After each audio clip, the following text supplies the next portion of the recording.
ഏകദേശമുള്ള എല്ലാ പറമ്പുകളിലും ഇതൊക്കെ സുലഭമായി കിട്ടുന്നതാണ്. പക്ഷേ ഇപ്പോൾ ഈ ദശപുഷ്പത്തിന് ചില മരുന്നുകൾ ചേരില്ല. അതുകൊണ്ട് ഇപ്പോഴൊക്കെ പലരും മരുന്ന് ഉപയോഗിക്കുന്നതുകൊണ്ട് അത് പല ഭാഗത്തും ഇല്ലാതായി തുടങ്ങി. അതുകൊണ്ട് തന്നെ ഇപ്പോൾ പല ദിക്കിലും അത് വാങ്ങാൻ കിട്ടുന്നുണ്ട്. ഇപ്പോഴൊക്കെ നഴ്സറികളിലടക്കം വാങ്ങാൻ കിട്ടുന്നുണ്ട്. അത് വാങ്ങി വീട്ടിൽ നട്ടുപിടിപ്പിക്കുക, എന്നിട്ട് ഉപയോഗിക്കുക. അതാണ് ഏറ്റവും ഉചിതം. പിന്നെ അത് നമുക്ക് എല്ലാം കിട്ടിയില്ലെങ്കിൽ കൂടി കിട്ടുന്നത് ഉപയോഗിച്ച് നിങ്ങൾക്ക് ചെയ്യാവുന്നതാണ്. അത് ഒന്നില്ല എന്നതുകൊണ്ട് ചെയ്യാതിരിക്കണം എന്നില്ല, മനസ്സിലായില്ലേ? പക്ഷേ എല്ലാം കിട്ടാവുന്നത് അത്രയും നിങ്ങൾ കളക്ട് ചെയ്യുക.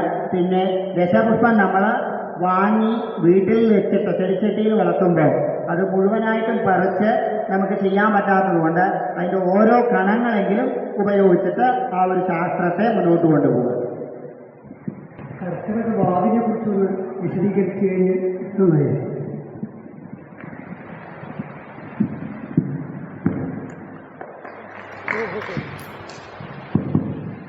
ഏറ്റവും അത്യാവശ്യം ഒരു കാര്യമാണത്. നമുക്ക് വിട്ടുപോയതാണ്, പറയണമെന്നൊക്കെ നിരീക്ഷിച്ചു. പക്ഷേ നാം ഈ നേരായി എന്നുള്ളൊരു വെപ്രാളം കൂടി നമ്മുടെ ഉള്ളിലുണ്ടായിരുന്നു. കാരണം പലർക്കും പല തിരക്കും ഉണ്ടാവും. അപ്പോൾ നാം ഇരുത്തി എല്ലാവരെയും ബുദ്ധിമുട്ടിച്ചു എന്ന് കരുതല്ലോ. അതുകൊണ്ട് കർക്കടക വാവ് ഏറ്റവും ഏറ്റവും ഏറ്റവും ഏറ്റവും ഒരു ആവശ്യജനകമായ കാര്യമാണ് ആ ചോദ്യം. അതുകൊണ്ട് തന്നെ ഇത്രയും ശ്രേഷ്ഠമായൊരു ചോദ്യം ചോദിച്ച അദ്ദേഹത്തിനോട് എത്ര പറഞ്ഞാലും മതിയാകും. ഈ കർക്കടക വാവ് ഇപ്പോൾ വാവുത്സവമാണ്. കർക്കടക വാവ് ഇപ്പോൾ വാവുത്സവമാണ്. അപ്പോൾ വാവുത്സവം എന്നൊരു ഉത്സവത്തിലൊന്നും ആരും പെടരുത്. കർക്കടക വാവ് ഏറ്റവും മഹത്താണ്. എന്താ കാരണം എന്ന് വെച്ചാൽ നമ്മുടെ ഉത്തരായണ സൂര്യൻ ദക്ഷിണായനായി മാറിക്കൊണ്ടിരിക്കുന്ന, പൊതുവെ വാവ് എന്ന് പറയുന്നത് തന്നെ സൂര്യനും ചന്ദ്രനും ഒരേ രേഖയിൽ വന്നു ചേരുന്ന കാലഘട്ടം. സൂര്യൻ്റെ മുൻപിലേക്ക് ചന്ദ്രൻ വരുമ്പോൾ പൗർണമിയും പിമ്പിലേക്ക് പോകുമ്പോൾ അമാവാസിയും, അങ്ങനൊരു വിശ്വാസമാണ്. സൂര്യചന്ദ്രന്മാർ ഒരു രേഖയിൽ ഉണ്ടാവും എന്നാണ് ആ സങ്കല്പം. അതിൽ ഈ ചന്ദ്രനും സൂര്യനും ഒരു രേഖയിലായി മാറുന്നത് കർത്തവാവിനാണ്. അതുകൊണ്ടാണ് പിതൃതർപ്പണത്തിന് അത് വിശേഷം. കാരണം സൂര്യൻ അച്ഛനും ചന്ദ്രൻ അമ്മയുമാണ്, മനസ്സിലായില്ലേ? അതുകൊണ്ടാണ് മക്കത്തായം മരുമക്കത്തായം എന്നുള്ളൊരു സങ്കല്പം. കാരണം മക്കത്തായത്തിലുള്ളവരെല്ലാവരും 12 ദിവസക്കുല ആചാര കർമ്മങ്ങളാണ് ചെയ്യുക. കാരണം മക്കത്തായം അച്ഛൻ്റെ പാരമ്പര്യമാണ്. പന്തിരാദിത്യന്മാരാണ് അതിന് പ്രാധാന്യം. അതാണ് 12 ദിവസത്തെ. 12ാമത്തെ ദിവസം സൂര്യൻ ഉദിച്ചാൽ അവരുടെ ശരീരം ശുദ്ധമായി, പെല കഴിഞ്ഞു, മനസ്സിലായില്ലേ? മരുമക്കത്തായികൾ 16 ദിവസം എടുക്കും. കാരണം ചന്ദ്രനാണ്. ചന്ദ്രൻ 15ആണ്. കാരണം 15 തിഥിയുണ്ട്. ആ 15ാമത്തെ ദിവസം രാത്രിയിലെ ചന്ദ്രപ്രകാശം ശരീരത്തിൽ തട്ടിയാൽ ശുദ്ധമായി. 16ാമത്തെ ദിവസം തന്റെ അടിമക്കാവോ പരദേവതയെ പോയി തൊഴുതിട്ട് വന്നാൽ അവർ ശുദ്ധമായി. ഇതാണ് പെല. പക്ഷേ ഇപ്പോൾ 2ഉം 1ഉം ദിവസമായി തുടങ്ങി. അപ്പോൾ അത് പറഞ്ഞിട്ട് കാര്യമില്ല. കൊലപാലായ്മ എന്താണെന്ന് തന്നെ നിശ്ചയില്ലാത്തൊരു കാലമാണ്. അപ്പോൾ അതാണ് സൂര്യചന്ദ്രന്മാർ, അച്ഛൻ അമ്മ, മനസ്സിലായില്ലേ? ഈ സൂര്യചന്ദ്രന്മാർ ഒരുമിച്ച് വരുന്ന സമയമാണ് ഈ കറുത്ത വാവ് എന്ന് പറയുന്നത്, ഈ ഒരേ രേഖയിൽ. അപ്പോൾ ഈ കറുത്ത വാവിന് നമ്മൾ പിതൃതർപ്പണം എല്ലാ മാസവും കറുത്ത വാവിന് ചെയ്യാം. പിതൃതർപ്പണം, ആ പിതൃതർപ്പണം ചെയ്യുന്നതിന് എന്താ ഫലം? കാരണം ഒരച്ഛൻ്റെയും ഒരമ്മയുടെയും ഗോമസോമുകളിൽ നിന്നാണ് നമ്മൾ ജനിക്കുന്നത്, മനസ്സിലായില്ലേ? അപ്പോൾ അച്ഛൻ്റെ ഗോമസോമും അമ്മയുടെ ഗോമസോമും നമ്മളിൽ പകുതി തന്നെയുണ്ട്. അപ്പോൾ അതുകൊണ്ട് തന്നെ ബന്ധങ്ങളും അതുപോലെ തന്നെയാണ്, മനസ്സിലായില്ലേ? അപ്പം അച്ഛൻ്റെ വംശത്തിലും അമ്മയുടെ വംശത്തിലും വേണ്ടുന്നവർക്ക് പിതൃക്കളാണ് നമുക്ക്. നമ്മൾ ഏത് മക്കത്തായം എടുത്താലും മരുമക്കത്തായം എടുത്താലും അച്ഛൻ്റെയും അമ്മയുടെയും പിതൃക്കൾ നമ്മുടെ പിതൃക്കളാണ്. അത് നമ്മൾ ആചരിക്കേണ്ടതാണ്. അപ്പോൾ അറിഞ്ഞോ അറിയാതെയോ നമ്മൾ ഒരു വിഭാഗത്തെ മാത്രമേ ആചരിച്ചു വരൂ. മറ്റൊരു വിഭാഗത്തിൻ്റെ കുറവ് അവിടെ ഉണ്ടാവും. അപ്പോൾ ഈ കുറവ് നികത്താനാണ് ഈ കറുത്ത വാവിൽ നിങ്ങൾ കർമ്മം ചെയ്യാൻ പറയുന്നത്. അപ്പോൾ ഒരു വ്യക്തിക്കല്ല, പിതൃഭ്യോ നമ. അപ്പോൾ നിങ്ങളുടെ അച്ഛൻ്റെയും അമ്മയുടെയും പിതൃക്കളെ സന്തോഷിച്ചു, മനസ്സിലായില്ലേ? കാരണം ചില വ്യക്തിപരമായിട്ടോ അല്ലെങ്കിൽ സമുദായപരമായിട്ടോ ഉള്ള കാര്യത്തിൽ ചില വിഭാഗത്തിന് ചെയ്യുന്നത് അവർ അംഗീകരിക്കില്ല. അപ്പം അതുകൊണ്ട് പിതൃഭ്യോ എന്ന് പറഞ്ഞാൽ 2 ഭാഗത്തെ പിതൃക്കളും അതിൽ ശാന്താവും. അങ്ങനെ കറുത്ത വാവിന് ബലിയിടാം, തർപ്പണം ചെയ്യാം. ഇതിൽ ശ്രേഷ്ഠമായ കറുത്ത വാവുകൾ ഹിന്ദു ധർമ്മപ്രകാരം അല്ലെങ്കിൽ സനാതന ധർമ്മപ്രകാരം മാതാവോ പിതാവോ നഷ്ടപ്പെട്ട, അത് മകനായാലും മകളായാലും വർഷത്തിൽ ബലിയിടണം. ഏത് സ്ഥലത്ത് നിങ്ങൾ ശാർദം ചെയ്തു, ഞാൻ ഗയാശാർദം ചെയ്തു, തിരുനെല്ലിയിൽ പോയി ചെയ്തു, നിങ്ങൾ ശാർദം മൂട്ടണ്ട. ശാർദം മൂട്ടാനുള്ള അധികാരമില്ല. അവിടെ പോയി ചെയ്യുന്ന ശാർദം ബലി നിങ്ങൾ മരിക്കുന്നത് വരെ ചെയ്തേ പറ്റൂ. ചെയ്യാത്തവരൊക്കെ പാപികളാണ്. മനസ്സിലായില്ലേ? അതുകൊണ്ട് ഈ ചെയ്യാൻ പോലും 3 വർഷത്തിൽ 3 ഭാഗമുണ്ട്. 3 വാവ് നമുക്ക് ചെയ്യാം വർഷത്തിൽ. മനസ്സിലായില്ലേ? വർഷത്തിൽ ശ്രേഷ്ഠമായ 3 വാവുണ്ട്. അത് വാവു ബലി ചെയ്യുന്ന ഒരു വാവ്, പിതൃബലി ചെയ്യുന്ന ശ്രാദ്ധബലി ചെയ്യുന്ന ഒരു വാവ്, ആത്മബലി ചെയ്യുന്ന ഒരു വാവ്. ഇങ്ങനെ 3 വാവുണ്ട്. മനസ്സിലായില്ലേ? അതിൽ വാവു ബലി സകലമായ പിതൃക്കൾക്കും ചെയ്യുന്ന ബലി കർക്കടക വാവ്. മനസ്സിലായില്ലേ? അയനം മാറി മറ്റയനം വരുന്ന കാലഘട്ടം, സൂര്യചന്ദ്രാക്കന്മാർ ഒരേ രേഖയിൽ നിൽക്കുന്ന സമയം, എല്ലാം കൊണ്ടും അത് വിശേഷമാണ്. അന്ന് സകല പിതൃമണ്ഡലങ്ങളും നമ്മുടെ വിശ്വാസപ്രകാരം പിതൃമണ്ഡലം തുറന്നിരിക്കും. എല്ലാ പിതൃക്കൾക്കും നിങ്ങൾ അർപ്പിക്കുന്ന ബലിതർപ്പണം എല്ലാ പിതൃക്കൾക്കും പോയി ചേരും. അറിഞ്ഞും അറിയാതെ അജ്ഞാതമായ പിതൃക്കൾക്ക് ആ ബലി പോയി ചേരും. അതാണ് കർക്കിടക വാവിനുള്ള ഏറ്റവും പ്രത്യേകത. പിന്നെ അടുത്തത് രണ്ടാമത്തെ, കർക്കിടകവാവിൻ്റെ പ്രത്യേകത കഴിഞ്ഞിട്ടില്ല കേട്ടോ, എങ്കിലും രണ്ടാമത്തത് ശ്രാദ്ധബലി. മനസ്സിലായില്ലേ? മരിച്ച നക്ഷത്രത്തിനാണ് എല്ലാവരും നക്ഷത്രം അല്ലെങ്കിൽ വിധിയോ എടുത്ത് ശ്രാദ്ധം ചെയ്യും അല്ലേ? ഒരു വലിയ കുടുംബം, ആ കുടുംബത്തിൽ ശ്രാദ്ധം ചെയ്യണമെങ്കിൽ ഈ നക്ഷത്രമോ ദിതിയോ എടുത്താൽ പിന്നെ ദിവസം ശ്രാദ്ധം ചെയ്യാൻ ശരിയോ? വലിയ തറവാടുകളൊക്കെ നോക്കിയാൽ ദിവസം ശ്രാദ്ധകൂട്ടിന് കറക്റ്റായിരിക്കും. മനസ്സിലായില്ലേ? അപ്പം അതിനുള്ള ഒരു വഴി, പോംവഴിയാണ് കണ്ടിരിക്കുന്നത്. തുലാം വാവ്, തുലാമാസത്തിലെ വാവ് ശ്രാദ്ധബലിയാണ്. നിങ്ങൾക്ക് ആർക്ക് വേണ്ടി, അല്ലെങ്കിൽ അച്ഛന് മാത്രം ബലിയിടുന്നവർ, അമ്മയ്ക്ക് മാത്രം ബലിയിടുന്നവർ, അല്ലെങ്കിൽ സഹോദരങ്ങൾക്ക് മാത്രം, ഒരു വ്യക്തിക്ക് പ്രത്യേകമായിട്ടുള്ള ഒരു വ്യക്തിക്ക് ശ്രാദ്ധമായിട്ട് ചെയ്യുന്ന വാവാണ് ഈ തുലാവാവ്, തുലാമാസത്തിലെ കർത്തവാവ് കേട്ടോ. പിന്നെ അത് കഴിഞ്ഞു കഴിഞ്ഞാൽ ആത്മബലി. മനസ്സിലായില്ലേ? കാരണം നിങ്ങൾക്ക് അറിഞ്ഞോ അറിയാത്തവർക്കും ബലിയിടാം, ശാർദം മുടങ്ങിപ്പോയവർക്കും മുടക്കായിട്ടുള്ള ബലിയിടാം, അവനവന് മാത്രമായിട്ടുള്ള സ്വപിണ്ഡം, സബിന്ഡിയല്ല സ്വപിണ്ഡം, ആത്മബലി ചെയ്യാൻ പറ്റിയ ഒരു വാവ് ഏതാണെന്നറിയോ? കുംഭമാസത്തിലെ വാവ്. മനസ്സിലായില്ലേ? പൂന്താനം പ്രത്യേകമല്ല, കുംഭത്തിലാണ് നമ്മുടെ ശാർദം വരുന്നത് എന്നാണ് പറയുന്നത്. അപ്പോൾ കുംഭത്തിലെ വാവ് അങ്ങനെയുള്ള, അങ്ങനെ ഈ 3 വാവ് ബലിതർപ്പണം ചെയ്യാനുള്ളതാണ്. ഇപ്പോഴത്തെ സാഹചര്യം 3 നിങ്ങൾക്ക് ചെയ്യാൻ പറ്റിയില്ലെങ്കിൽ കർക്കിടക വാവ് നിർബന്ധമായിട്ടും ചെയ്യാം. പിന്നെ കർക്കിടക വാവിന് നിങ്ങൾ ഒരു സ്ഥലത്ത് പോയിട്ട് തന്നെ ബലിയിടണം എന്നൊരു സംഗതി ഇല്ല. അത് അടിച്ചു പറയാൻ പറ്റും, അങ്ങനൊരു ആചാരമില്ല. മനസ്സിലായില്ലേ? ശ്രേഷ്ഠങ്ങളിൽ ശ്രേഷ്ഠം അവനവൻ്റെ വീടാണ്. ശരി, ഈ ലോകത്ത് നിങ്ങളുടെ പിതൃക്കൾക്ക് നിങ്ങളുടെ വീട് പോലെ ശ്രേഷ്ഠമായ വേറൊന്നില്ല. മനസ്സിലായോ?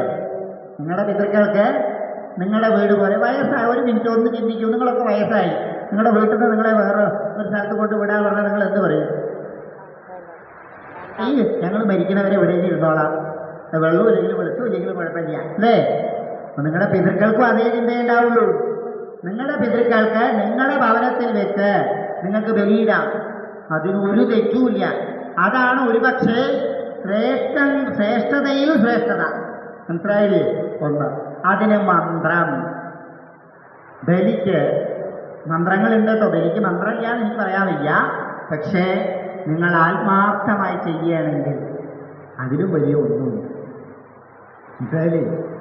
നിങ്ങളുടെ അച്ഛൻ, നിങ്ങളുടെ അമ്മ, നിങ്ങൾ അച്ഛാണോ അമ്മയാണോ വിളിക്കേക്കില്ലേ അവര് അല്ലേ? അവരുടെ പേരിൽ നാം വിളിച്ചാൽ, നാം വിളിക്കുന്നതാണോ കേൾക്കുക, നിങ്ങൾ വിളിക്കുന്നതാണോ കേൾക്കുക? നിങ്ങൾ ഓരോരുത്തരും ചിന്തിക്കുക അല്ലേ? നിങ്ങളുടെ അച്ഛനും അമ്മയും പരിചയപ്പെടുത്തി തരാൻ ഇനി ഒരാൾ വേണം. നിങ്ങളുടെ അച്ഛനും അമ്മയും നിങ്ങളെ പരിചയപ്പെടുത്തി തരാൻ ഇനി ഒരാളുടെ ആവശ്യമുണ്ടോ? ഇല്ലല്ലോ. അപ്പം നിങ്ങളുടെ അച്ഛനും അമ്മയ്ക്കും ബലിയിടാൻ ഒരു മന്ത്രവും വേണ്ട. അതിനുള്ള സാധനങ്ങൾ ഒരുക്കി അവനവൻ്റെ വീട്ടിൽ, എൻ്റെ അച്ഛ, എൻ്റെ അമ്മേ, എൻ്റെ അമ്മാമ്മ, അങ്ങനെ എങ്ങനെ നിങ്ങൾക്ക് ആരെയൊക്കെ കാണുന്നു അവരെയൊക്കെ സങ്കല്പിച്ച് നിങ്ങൾ അവിടെ ബലിയിടാം. ഒരു തെറ്റുമില്ല. നമ്മുടെ ഒരു ഭേദങ്ങളും അതിനെതിരല്ല.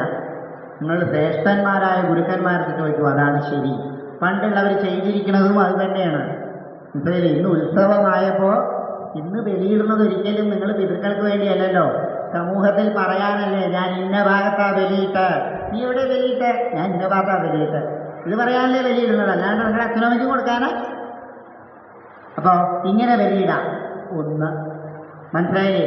രണ്ട്, നല്ലൊരു ഗുരുവിനെ, നല്ലൊരു ആചാര്യനെ കൂട്ടി നിങ്ങൾക്ക് എവിടെയെങ്കിലും ഒരു കുളത്തിലോ പുഴയിലോ അല്ലെങ്കിൽ ഒരു ദൈവസന്നിധിയിലോ ബലിയിടാം. മനസ്സിലായില്ലേ? പക്ഷേ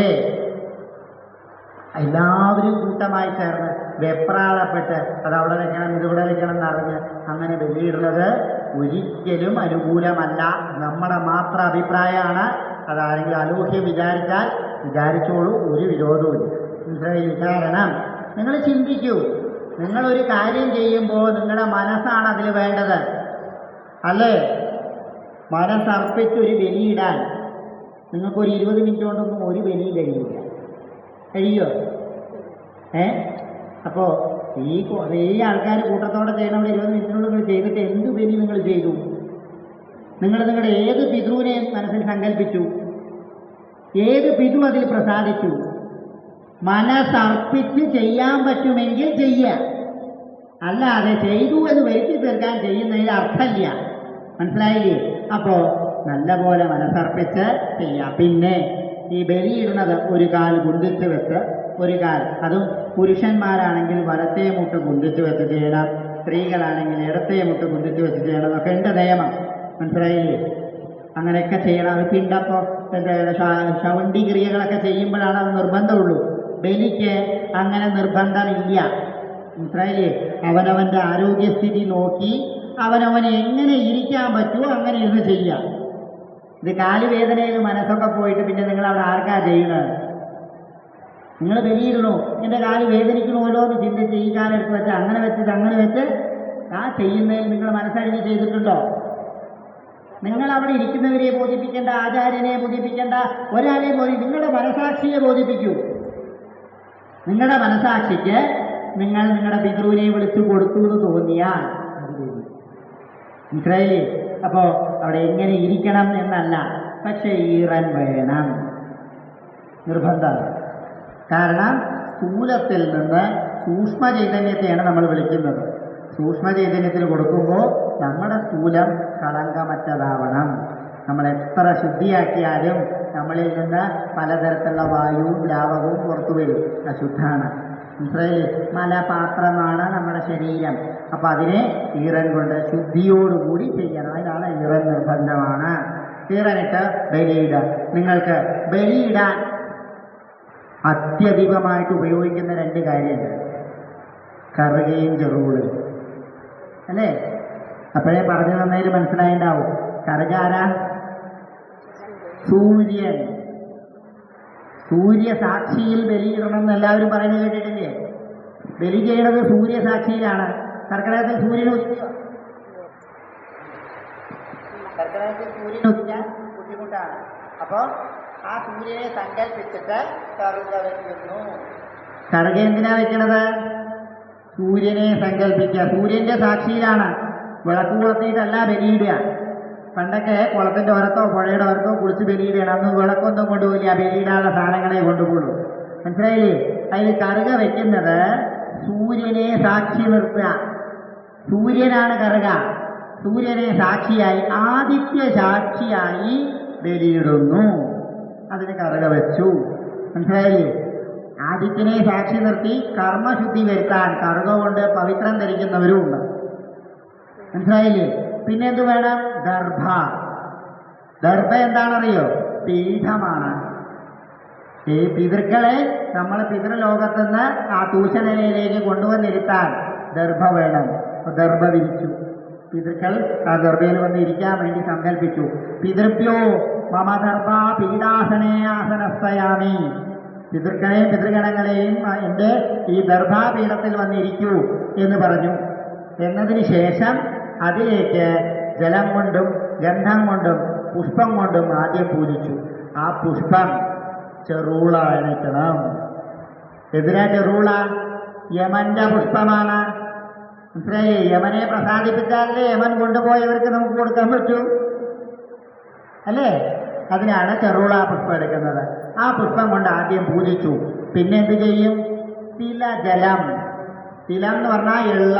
തിലകം അല്ല, തിലം. തിലഹോമം എന്നാണ് പറയുക, തിലകഹോമം അല്ല, തിലഹോമം. തിലം തിലം എന്ന എള്ള് തൊട്ട് ജലമെടുത്ത് തിലജലം കൊടുക്കുന്നു. ശേഷം തിലജലം കൊടുത്താൽ വീണ്ടും സങ്കല്പിച്ച് പ്രാർത്ഥിച്ചു അന്നം, അരി, മനസ്സിലായില്ലേ, ഉണങ്ങല്ലരി, അതുകൊണ്ടുള്ള ജലം കൊടുക്കുന്നു. പിണ്ടമായിട്ട് കൊടുക്കുന്നവർക്ക് പിണ്ടം കൊടുക്കാം, പക്ഷെ ഇതിന് അതിൻ്റെ ആവശ്യമില്ല. തിലജലവും അന്നജലവും കൊടുത്ത് ശേഷം പുഷ്പമിട്ട് വന്നിട്ട് നമസ്കരിച്ച് ഓരോരുത്തർക്കും അങ്ങനെ സങ്കല്പിച്ചാൽ ആ ബലി പൂർത്തിയായി. ഒരു ആചാര്യൻ മുഖേനയാണെങ്കിൽ അവരത് പറഞ്ഞും കൂടി തരും, മനസ്സിലായില്ലേ. അങ്ങനെ ചെയ്തതിന് ശേഷം കൂട്ട നമസ്കാരം ചെയ്യണം, മനസ്സിലായില്ലേ. ബലിയിട്ടാൽ മാത്രം പോരാ, ബലിയിട്ടിട്ട് വെള്ളം കൊടുക്കണം. അതിന് കുറച്ച് ചടങ്ങുണ്ടാവും, വേറെ പിന്നെ പറഞ്ഞു തരാം. എങ്കിലും നമസ്കരിക്കണം. അഷ്ടദിഗ്ബാലകന്മാരെ നമസ്കരിക്കണം, എന്നിട്ട് പിതൃക്കളെ നമസ്കരിക്കണം. അപ്പം അതിനെയാണ് കൂട്ട നമസ്കാരം. നമ്മൾ 5 പേര് കൂടി നമസ്കരിക്കുകയല്ല. അഷ്ടദിഗ്ബാലകരെയും പിതൃമണ്ഡലത്തെയും നമസ്കരിക്കുന്ന ചടങ്ങിൻ്റെ പേരാണ് കൂട്ട നമസ്കാരം, മനസ്സിലായില്ലേ. ഇത് ചെയ്താൽ ഒരു ബലി പൂർത്തിയായി. ഇത് സങ്കല്പിച്ച് അവനവൻ്റെ വീട്ടിൽ അവനവൻ ചാണകം മെഴുകിയ ഒരു വൃത്തത്തിൽ ചെയ്താൽ പൂർണ്ണ തൃപ്തിയാവും. നിങ്ങളുടെ പിതൃക്കൾ അതിലൊരു അലോഹ്യമില്ല. ആത്മാർത്ഥമായി ചെയ്യണം എന്ന് മാത്രമേ ഉള്ളൂ, മനസ്സിലായില്ലേ. ആത്മാർത്ഥമായി ചെയ്തു തരുന്ന ആൾക്കാരുടെ സ്ഥലങ്ങളുണ്ട്, അവിടെയും ചെയ്യാം. എവിടെയും പോയി ചെയ്യണ്ട എന്ന് വിലക്കാൻ ഞാൻ ആളല്ല, മനസ്സിലായില്ലേ. പക്ഷേ ചെയ്യുന്നത് ആത്മാർത്ഥമായി ചെയ്യണം. ഈ കർമ്മം ചെയ്യുമ്പോൾ നിങ്ങളുടെ പരമ്പരകൾക്ക്, പിതൃപരമ്പര, മാതൃപരമ്പര, അവരുടെ മുമ്പുള്ള പരമ്പര, ജ്ഞാതാജ്ഞാതമായത്, സ്ഥലവർഗം, ദേശവർഗം, സ്ഥാപനവർഗം, സഹജം, അതുപോലെ തന്നെ സഹവർത്തി, സഹജീവി, എല്ലാവർക്കും ബലിയിടാം. കർക്കടക വാവിന് മാത്രമേ പറ്റൂ, മറ്റേത് വാവിനും പറ്റില്ല. കാരണം എന്തുകൊണ്ടാണ്? മറ്റേ വാവിനൊക്കെ നിങ്ങൾ സങ്കല്പിക്കുന്ന അവർക്ക് മാത്രമേ പറ്റുള്ളൂ, ബാക്കിയുള്ളവർക്കില്ല. കർക്കടക വാവ് പിതൃമണ്ഡലം തുറക്കുന്നതും മോക്ഷം കിട്ടുന്നതുമായിട്ടുള്ള വാവാണ്. അന്ന് കർശന പ്രതിനിധികളായിട്ടുള്ള യമധർമ്മരാജാവ് നമ്മുടെ ഭൂമിയിൽ ഉണ്ടാവും. അത് കാരണം ഉത്തരായണത്തിൽ നിന്ന് ദക്ഷിണായനത്തിലേക്ക് മാറി അയനങ്ങളിലും അതുപോലെ തന്നെ സൂര്യചന്ദ്രാക്കന്മാരും രേഖയിലും നിൽക്കുന്ന കർക്കടക വാവിന് ഇത് പൂർണ്ണമായിട്ടും സാധ്യമാവും. ഈ സമയത്ത് ചെയ്താൽ ഇത്രയും പിതൃക്കളെയും തൃപ്തി വരുത്താം. ഒരേ അടിയിൽ ഇത്ര പേരെ തൃപ്തിപ്പെടുത്തുക. ചിന്തിച്ചു നോക്കൂ, നിങ്ങൾ വളർത്തി ജീവിക്കടക്കം മോക്ഷം കൊടുക്കാം, ബലി കൊടുക്കാം, അതിനുള്ള സമയം. അപ്പോൾ അങ്ങനെ ഈ വർഷത്തിൽ ഒരു ദിവസമേ ഉള്ളൂ. അതാണ് കർക്കടക വാവ്. ആ കർക്കടക വാവിന് നിങ്ങൾ ഈ ബലി ചെയ്യുന്നത് അത്യുത്തമമാണ്. ഈ ബലി ചെയ്യാം, ഇങ്ങനെ വേണം ചെയ്യാൻ. വിശദീകരിച്ച് ബലിയെക്കുറിച്ച് ഇനി ഒരു പ്രാവശ്യം പറഞ്ഞു തരാവുന്നതാണ്. ഇതാണ് ഏകദേശം മനസ്സിലായിട്ടുണ്ടാവും നിരീക്ഷണു. അപ്പോൾ വളരെ സന്തോഷം ഇങ്ങനൊരു ചോദ്യം ചോദിച്ചത്. കുടുംബത്തിൽ വേണ്ടപ്പെട്ട ഒരാൾ മരിച്ചിട്ടുണ്ടെങ്കിൽ പിന്നെ ആ ഒരു കൊല്ലത്തിൽ നമ്മൾ ശ്രാദ്ധം ചെയ്യാൻ പാടില്ല, ബലിയിടാൻ പാടില്ല എന്നൊരു സംശയം പറയുന്നത്. അപ്പോൾ അത് ശരിയാണോ ചോദിച്ചത്?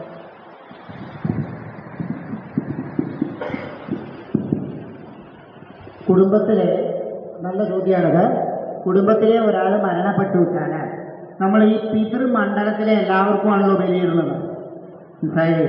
അപ്പോൾ പിതൃമണ്ഡലത്തിലെ എല്ലാവർക്കും ബലിയിടുമ്പോൾ ആ പിതൃമണ്ഡലത്തിൽ നിന്ന് പുറത്തായിരിക്കും ഈ പരേതാത്മൻ, മനസ്സിലായില്ലേ. അത് ഈ 12 പക്കങ്ങൾ ചേർന്ന് കഴിഞ്ഞാൽ മാത്രമേ ഈ പരേതാത്മാവിന് തിരിച്ച് ചെയ്യാൻ പറ്റൂ, അല്ലെങ്കിൽ പിതൃലോകത്തിലേക്ക് ലയിപ്പിക്കാൻ പറ്റൂ. അതിനെ ആട്ടശാർദ്ധം എന്നാണ് പറയുക. ഈ ആട്ടശാർദ്ധം ചെയ്യുമ്പോഴാണ് ഈ പ്രേതാത്മാവ് ഈ പിതൃലോകത്തിലേക്ക് ചേരുക, മനസ്സിലായില്ലേ. അത് ചേരുന്നതിന് മുമ്പ് നമ്മളൊരു ബലിയിടുമ്പോൾ അതൊന്ന് പുറത്തായിരിക്കുമ്പോൾ ചെയ്യുന്ന കർമ്മം പരിപൂർണ്ണമാവില്ല. കാരണം ഒന്ന് പുറത്തല്ലേ. അപ്പം എത്ര തന്നെ ആയാലും ഈ പിതൃക്കളോടുകൂടി അതിന് ബന്ധമുണ്ട്. നമ്മളുമായിട്ടുള്ള ബന്ധങ്ങൾ കുറവായിരിക്കാം, കാരണം നമുക്കറിയില്ല, എത്രയോ തലമുറ അപ്പുറത്താണ്, നമ്മളുമായിട്ടുള്ള ബന്ധം ഉണ്ടാവില്ല. പക്ഷേ നമ്മൾ ബലിയിടുന്ന പിതൃക്കളുടെ ബന്ധം അതുമായിട്ടുണ്ട്, മനസ്സിലായില്ലേ. അപ്പം ആ പരേതാത്മാവ് ഈ പരേതപിണ്ഡം സപിണ്ഡം കഴിയാണ്ടിരുന്നാൽ, ആട്ടശാർദ്ധം കഴിയാത്ത പക്ഷം ഇത് കുലം കൂടില്ല, അല്ലെങ്കിൽ പിതൃമണ്ഡലത്തിൽ ലയിക്കില്ല. അപ്പം ആ സമയത്ത് നമ്മൾ ബലിയിടുമ്പോൾ ഇതിന് പിതൃമണ്ഡലത്തിലേക്ക് കിട്ടാത്തത് കൊണ്ട് ആ ബലി പൂർണ്ണമാവില്ല എന്ന് പറയും, മനസ്സിലായില്ലേ. അപ്പം അങ്ങനെയുള്ള സാഹചര്യം ഉണ്ടാവും. അപ്പോൾ അതുകൊണ്ട് ബലിയിടാൻ പാടില്ല, അത് കഴിഞ്ഞിട്ടേ ബലിയിടാവൂ. പക്ഷേ അങ്ങനെ സാഹചര്യം ഉണ്ടാവുമ്പോൾ എന്ത് ചെയ്യണം എന്നുള്ളതിനും നമ്മുടെ ആൾക്കാർ ഒരു ഉപാധി കണ്ടിട്ടുണ്ട്. ഈ ബലി ഇങ്ങനെയുള്ള സാഹചര്യം ഉണ്ടാവുമ്പോൾ നമസ്കാരമാവാം, മനസ്സിലായില്ലേ. അങ്ങനെ ഇപ്പോൾ നമുക്ക് നമ്മുടെ കുടുംബത്തിൽ ഏതോ തലമുറയ്ക്ക് മുമ്പുള്ളതാരോ മരണപ്പെട്ടു, അതുകൊണ്ട് ആ വർഷം ബലിയില്ല, പക്ഷേ നമസ്കാരമാവാം. ആ സമയത്ത് ഒന്നുമില്ലെങ്കിൽ ബലിയിടുന്ന സ്ഥലത്ത് പോയിട്ടാവാം, അല്ലെങ്കിൽ നമ്മുടെ അവിടെ തന്നെ ആവാം, എവിടെയാണെങ്കിലും അഷ്ടദിക്പാലകന്മാർക്കും അല്ലെങ്കിൽ അതിനൊരു ആചാര്യനോടൊന്ന് ചോദിച്ചാൽ ആർക്കൊക്കെയാണ് ഈ നമസ്കാരം എന്ന് പറയാം. നമുക്കൊരു അടുത്തൊരു എന്താണ് ഒരു സത്സംഗത്തിൽ ഈ അഷ്ടദിക്പാലകർ ആർക്കൊക്കെയാണ് ഈ നമസ്കാരം, പിതൃമണ്ഡലമാരൊക്കെയാണ് പറഞ്ഞു തരാം. അവർക്ക് നമസ്കാരം ചെയ്തു കഴിഞ്ഞാൽ അത് കൂട്ട നമസ്കാരമായി ബലിയുടെ തുല്യമാവും കേട്ടോ.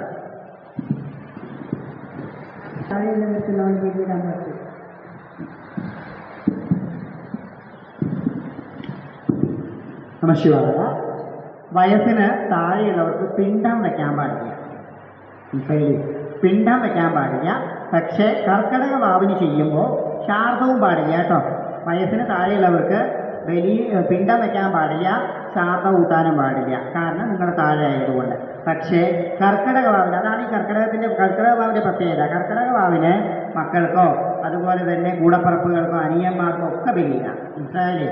നമ്മുടെ അറിവിൽ പേരയുടെ താഴെയുള്ളവർക്ക് കൂടെ ബലിയിടാം, ഒരു കുഴപ്പമില്ല. മനസ്സിലായില്ലേ?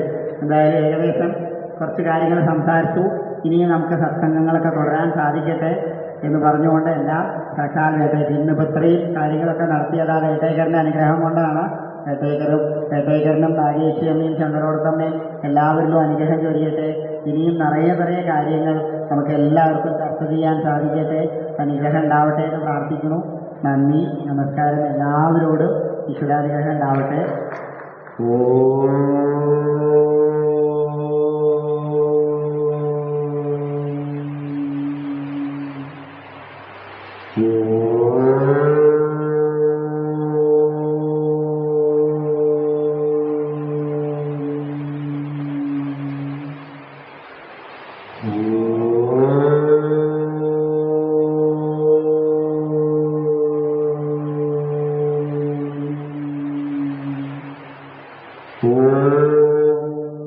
അന്യഥാ ശരണം നാസ്തി ത്വമേവ ശരണം മമ തസ്മാൽ കാരുണ്യഭാവേന രക്ഷ ഭണീശ്വര.